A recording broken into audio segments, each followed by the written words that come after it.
হাইড্রোপনিকের দেখেন, হাইড্রোপনিকে আপনি ইচ্ছা করলে রসুন, পেঁয়াজ ইত্যাদিও আপনারা চাষ করতে পারেন।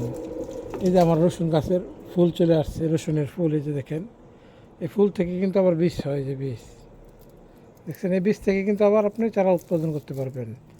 এই বীজগুলো আমি এখন, এই রসুনের বীজগুলো এখন এটাতে রেখে দিব। এখান থেকে আবার 3 দিনের ভিতরে আবার চারা হবে।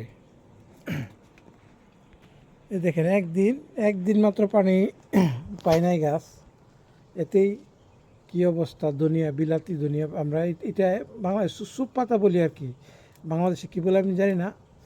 স্যুপ রান্না করলে এই পাতাগুলো ব্যবহার করা হয়, খুবই সুস্বাদু, মানে ধনিয়া পাতার মতনই দেখতে, খেতেও ধনিয়া পাতা থেকে একটু ডিফারেন্স।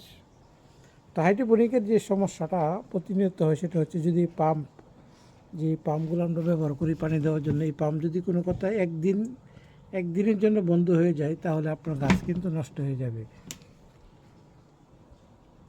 তো এই দেখেন, 2 দিন যাবৎ আমাদের পাম্প চলতেছে না, যান্ত্রিক ত্রুটি হতে পারে।